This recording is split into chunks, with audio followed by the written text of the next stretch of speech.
Good Different by Meg Eden Kuyatt. First chapter Friday reading with the Word Nerd. Hey, it's April, which means it's National Poetry Month. If you're looking for more novels in verse, I've got all of these for you on my channel, or at least I will by the end of April 2023. Happy reading and happy Poetry Month. Today, as you listen, play along. Watch for the story quote that will appear on screen. Write it down word by word and then follow the instructions given to you by your teacher. Stay till the end of the video to see if you've written it down correctly. Hey, I'm Amanda Zieba. Welcome to my channel, Learning with the Word Nerd, and another First Chapter Friday video. This week, I'm going to be reading to you from Good Different by Meg Eden Kuyatt. It's a novel in verse, just like we've been doing all month long in April for National Poetry Month, and I am so excited to share it with you. A quick shout out to Scholastic. Thank you so much for sending me this advanced reader copy so that I can share it with all of you. I would have bought this book no matter whether Scholastic sent me one for free or not, because I've just been hearing amazing things about it. Which is why I want to share it with you. It's a story about a girl who's feeling different, and she's trying to figure out what that means for her and what her life looks like, and maybe discovered that different doesn't always mean bad. Sometimes it can be good. Just like my title up here, sometimes, the universe works in your favor to point these things out. I ran out of F's, so my sign looks a little different than normal. But it doesn't, again, mean bad. Good can be different, can be good. I'm going to read you the back so you know what the story is about. I'm going to tell you a couple of the real quick things about the story, and then we will dive in. Selah knows her rules for being normal, and she always sticks to them. This means keeping her feelings locked tightly inside, despite the way they build up inside her at school each day. So she has to tear off her normal person mask the second she gets home from school and listen to her favorite pop song on repeat, just trying to recharge. Selah feels like a dragon stuck in a world of humans, but she knows how to hide it until the day she explodes and hits a fellow student.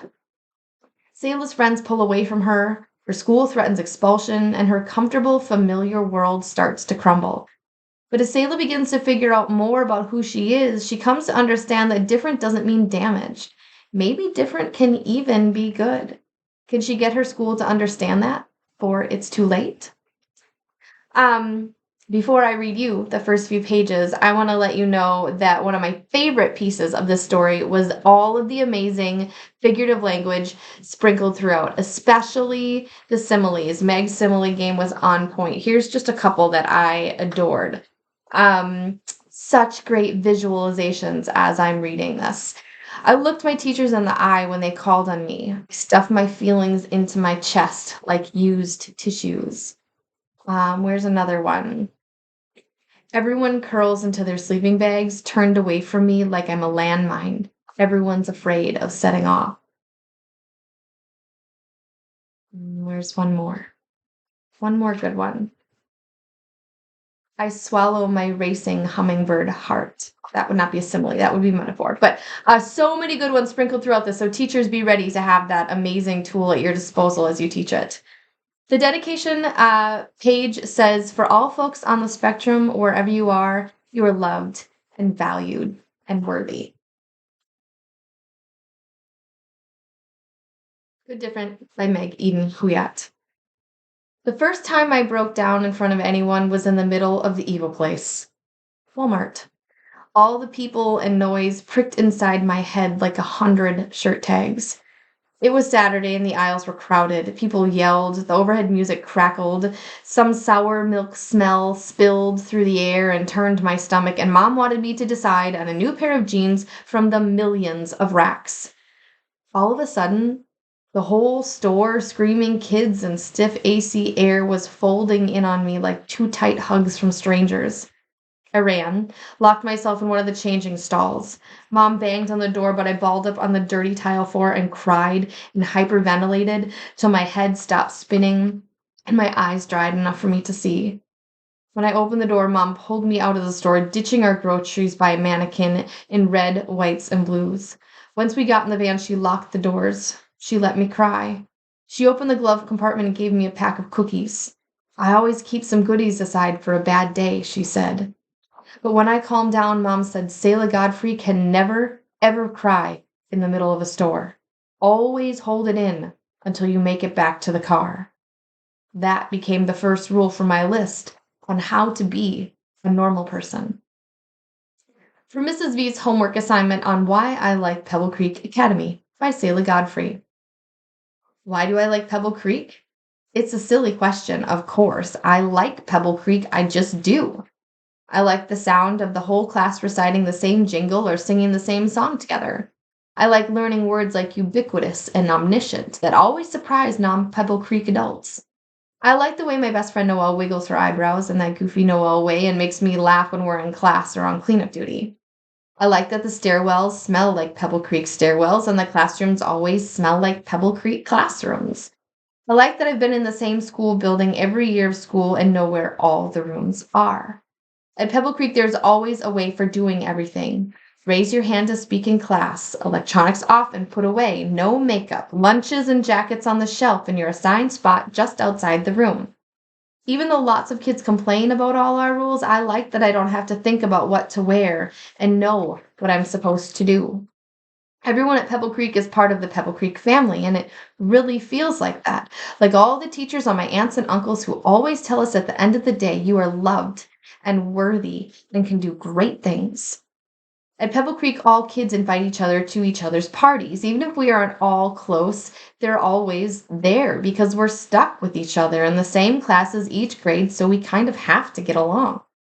I like that everyone knows me as the girl who's good at drawing, and people always say nice things about my drawings and ask me to draw them. I like that there's a place for me at Pebble Creek. Pebble Creek might not be perfect, but it's familiar, and I never want to change it, like a pair of favorite shoes that even if they're falling apart, you tape up and try to fix because they're special and important and yours. Everything wrong with 7th grade at Pebble Creek Academy. After the first week back, it's clear. No matter what anyone says, it's nothing like 6th grade. Sure, it's the same building I've always been in, but everything's rearranged since the summer. There are new kids and teachers, everyone crowded together like pencils in a pencil box. I have to bump against desks to get out of our classroom, and sometimes the AC stops working and Mr. Collins has to go outside on a ladder and fix it. Our new uniforms make my skin feel poison ivy itchy, and we have to tuck in our shirts even though it's hot. My shirtwaist digs in a deep burning ring in my skin. Our homeroom teacher, Mr. S, is loud, and he thinks he's funny. He keeps calling me Selah instead of Selah and stops class to make sure everyone knows that I'm doodling. Why? He puts his foot on my desk every morning to show off his socks of the day, and for the rest of the day, all I can think about are his shoe germs all over my desk. Rude. We have a new principal whose smile looks fake like a party mask. Noelle and I are in different classes, so we don't get to talk much except at lunch. Mr. S seated me in front of Addie, and there aren't enough people signed up for drawing 2, so I have to take drawing 1 again, which means sketching hands, and hands are so boring. When school ends, the halls get crowded and loud, and I have to push through people to get out like some sweaty human ball pit. But the worst thing is, no one wants to talk about dragons. Inside me, there are dragons. When people ask me what do I want to do when I get older, I want to tell them I'll become a dragon or a dragonologist. But obviously, I don't tell them that. Obviously. I made the mistake of telling Mom once, and she said I needed to get serious. Because becoming a dragon is not what adults call a viable career option. Also, dragons don't exist, like that matters. Online dragons are real and alive. There are 1,600,000,000 search results for dragons. There are elemental dragons, Pokemon dragons, Eastern dragons, Celtic dragons, cartoon dragons. How to train your dragon dragons. In How to Train Your Dragon, there are changelings and skuldrons and sandwraiths and shockjaws and fastfins and fightmares and monstrous nightmares, stoker class dragon, just to name a few. But my favorite species, obviously, is the Night Fury. Obviously, because that's what Toothless is, and Toothless is the best character. Obviously, because he's a main dragon and nice and powerful and one of the last of his kind. And all of the dragon riders have their own dragons that are faithful companions who would fight to protect them and stick by their side no matter what. Even though I have friends and act like it's fine, deep, deep down, I really wish there was somewhere I could be fully me, where I could relax and not feel like a freak. Somewhere like Burke, where I could have someone fight by my side, like Toothless with his dragon rider Hiccup. Even if you have friends, you can feel alone. At lunch, I sit with the same girls I've sat with since kindergarten. My best friend Noelle loves fantasy books, especially Lord of the Rings, but that's not like she wants to become an elf or something, so I can only kind of talk to her about dragons. She might be my best friend, but she sits with lots of other people and has lots of other friends over at her house. I don't know if I'm her best friend. Gemma is an easy friend because she talks a lot, so all I have to do is nod and smile. Addie always says hi to me in the hallway, always peers over my shoulder during math class, and breathes her annoying hot pizza breath like a fire dragon trying to break into the castle of people's personal space. She's less of a friend and more like that person who's always at the lunch table whether I like it or not. But she's not mean like Cleo, so I guess that counts for something. Laurel puts notes in everyone's desks saying things like, "You're beautiful," or "God loves you." Today she gave me one that said, "You have a patient, congenial soul," so I'm pretty sure she's just showing off our latest English vocabulary words, but it was nice anyway. All of us are Pebble Creek kids, meaning we've been at this private school since it started 8 years ago and we'll be here until we die, or at least until we graduate. Pebble Creek is all I've ever known for school, and I'm fine with that. Dragons don't like change. But today at lunch, Cleo goes on about how cute Matt is from Class B and how she accidentally bumped into him in the supply closet and all the girls want to know the dates. I'd rather talk about myths or dragons, but keep that part of me locked up because I know the girls don't want to talk about myths or dragons. "Think Matt likes you," Laurel says. Gemma squeals. "Shut up," Cleo says, but she's grinning like she doesn't want anyone to actually shut up. They all lean in close, and with the loud cafeteria noise, I can't hear. Not like I'm missing much. At lunch, Noelle always saves a seat for me. I'm here, but also I'm not. I try to nod at the right parts as Cleo and Gemma talk, but it feels like an ocean grows between me and the other girls.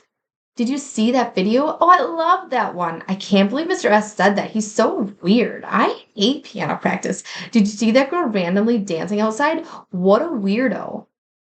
Sometimes when they talk, I close my eyes and imagine growing a tail and hiding in the woods, puffing out all the steam and smoke inside me, or flying until I find a quiet island with other dragons, like me. Sometimes one of them calls me and won't stop talking. I turn my video off, put down my phone, and come back, and they're still talking, like they didn't even notice I was gone. If you want to find out what happens to Selah in her 7th grade year and her kind of journey of self-discovery, her discovery of good difference, totally pick up a copy and enjoy it during this National Poetry Month. I'll see you here again next time for another First Chapter Friday video. Happy reading! To continue reading Good Different by Meg Eden Kuyatt, pick up a copy from your school library, purchase one from a local indie bookstore, or grab it via the link in the description box. Then be sure to check out the rest of the First Chapter Friday playlist. I have many more middle grade, young adult, and novels in verse waiting for you. This week's mystery quote says, "I write and write until I get to the end of a feeling and feel the steam inside me go out through my pen." Thanks so much for stopping by my channel, Learning with the Word Nerd. Please like this video and subscribe. And remember, you can find more great content from me at these places. See you again next time.